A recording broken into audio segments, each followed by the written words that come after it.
My channel farm knowledge world. मेरा नाम है मृदुला और आज का हमारा टॉपिक है हिस्ट्री ऑफ फार्माकोग्नोसी। तो आज बेसिकली हम ये देखेंगे कि फार्माकोग्नोसी का जो डिस्कवरी है वो कब हुआ था और कैसे लोगों को पता चला कि कौन से ड्रग्स आपके यूजफुल हैं और कौन से नहीं। तो चलिए स्टार्ट करते हैं। हिस्ट्री ऑफ फार्माकोग्नोसी को हम ये भी कह सकते हैं कि ये फार्मेसी और मेडिसिन का भी हिस्ट्री है, क्योंकि फार्माकोग्नोसी का जो ओरिजिन है हेल्थ रिलेटेड एक्टिविटीज में वो आपका बहुत ही पहले प्राइमिटिव ह्यूमन रेस के टाइम, मतलब बहुत ही पास्ट में हुआ था। ठीक, अर्ली पीरियड्स में जो प्रिमिटिव मैन्स थे वो फूड को सर्च करने के लिए रैंडमली आपको प्लांट्स और उसके पार्ट्स को जैसे कि लीव्स फ्रूट्स वगैरह को खाते रहते थे। अगर कोई भी हार्मफुल इफेक्ट नहीं होता था तो उसको वो फूड कंसिडर कर लेते थे और समझते थे कि इसे खाया जा सकता है।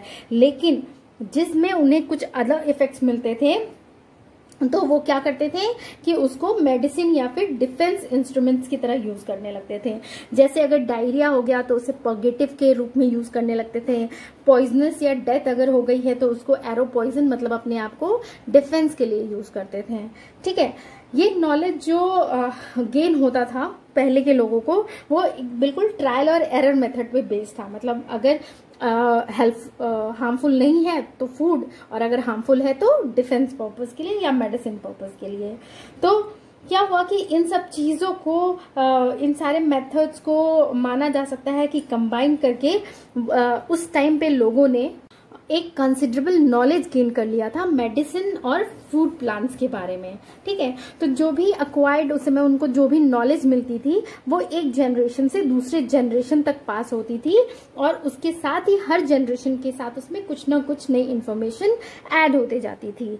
और अब उसके बाद क्या हुआ कि एक ग्रुप ऑफ पीपुल जो था हर जनरेशन में वो इस चीज को स्पेशलाइजेशन में, मतलब कि वो क्या करने लगा कि इन सारे मेडिसिनल प्लांट्स को कलेक्ट करने लगा और प्रोसेस करने लगा और अलग अलग डिसीजेस के ट्रीटमेंट के लिए उसको यूज करने लगा।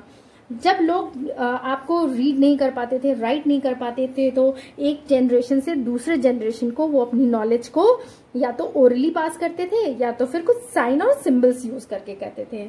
अगर हम बहुत पुराने हिस्टोरिकल रिकॉर्ड्स चेक करेंगे तो हमें ये पता चलेगा कि चाइनीज फार्मेसी जो थी वो आपको सेन नूंग ने स्टार्ट किया था, क्योंकि उन्होंने बहुत सारे हर्ब्स पे की मेडिसिनल वैल्यू को इन्वेस्टिगेट किया था और उसको पेन टी साओ में लिखा था, जिसमें कि अबाउट 365 ड्रग्स के बारे में इंफॉर्मेशन अवेलेबल थी।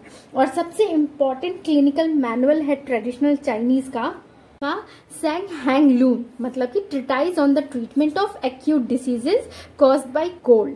ठीक है, उसके बाद संग डेस्टिनी जो कि 960 से 1276 तक थी, उसमें ये जो है फार्मास्यूटिकल सिस्टम को एस्टैब्लिश किया गया और एक स्टैंडर्ड प्रैक्टिस होने लगा पूरे ऑल ओवर चाइना में।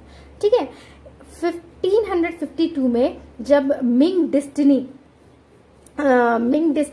ली सी जन ने अपना काम शुरू किया, एक monument Pen Tsao Kang Mu, मतलब हर्बल विथ कॉमेंटेरी।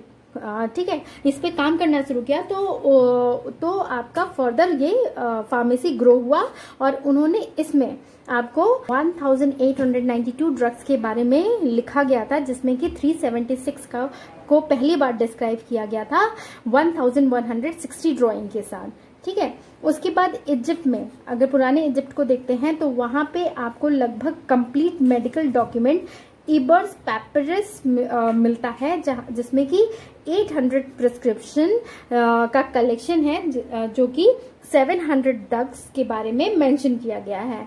उसके अलावा एडविन स्मिथ पैपरस भी आया, जिसमें कि आपके कॉस्मेटिक के फॉर्मूलाज थे और कुछ सर्जिकल इंस्ट्रक्शंस थे। उसके अलावा काहुन मेडिकल पैपरस जो है वो सबसे ओल्डेस्ट डॉक्यूमेंट है इजिप्ट का, जो कि लगभग 13,000 BC के अराउंड आया और इसमें आपको वुमेन्स के हेल्थ के बारे में डील किया गया था और बर्थ इंस्ट्रक्शंस दिए गए थे, मतलब बेबी बर्थ इंस्ट्रक्शंस दिए गए थे।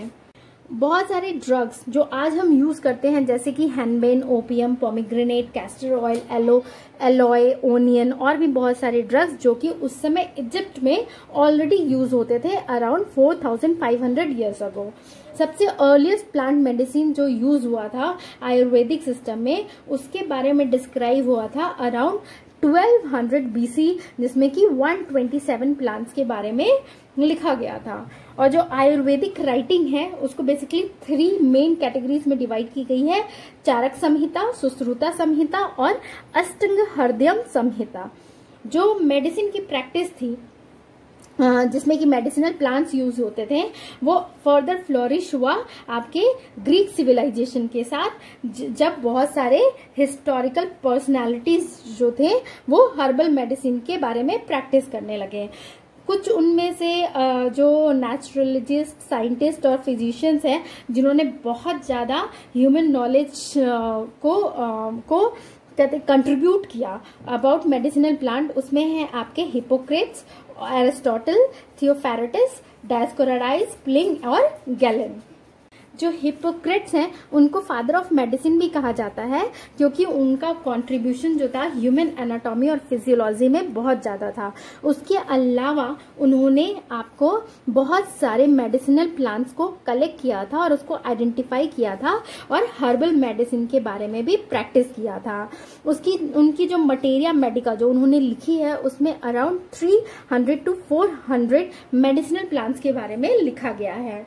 एरिस्टोटल जो हैं उन्होंने लगभग मोर देन 5000 प्लांट्स के मेडिसिनल प्रॉपर्टीज के बारे में बताया था, मतलब उनका मेडिकल इंपॉर्टेंस क्या है।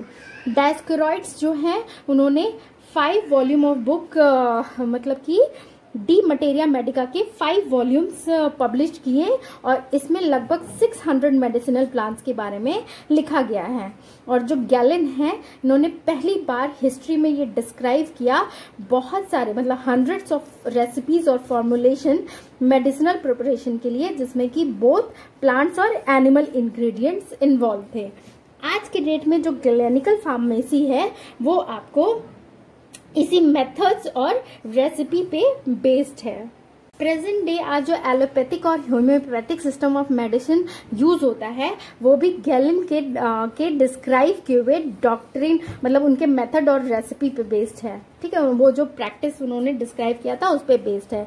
अर्लियर डेज में एपोथेकेरी को प्रैक्टिस किया जाता था, मतलब एपोथेकेरी के थ्रू जो भी फार्मासिस्ट और फिजिशियन है उनके वर्क को हैंडल किया जाता था।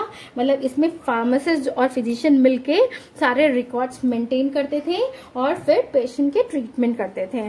तो ये था अबाउट आपका हिस्ट्री ऑफ फार्माकोग्नोसी। अगर आपको मेरा ये वीडियो पसंद आए तो प्लीज इसे लाइक और शेयर करें, और अगर आपने मेरे चैनल को सब्सक्राइब नहीं किया है तो प्लीज इसे सब्सक्राइब कर लें। Thank you for watching.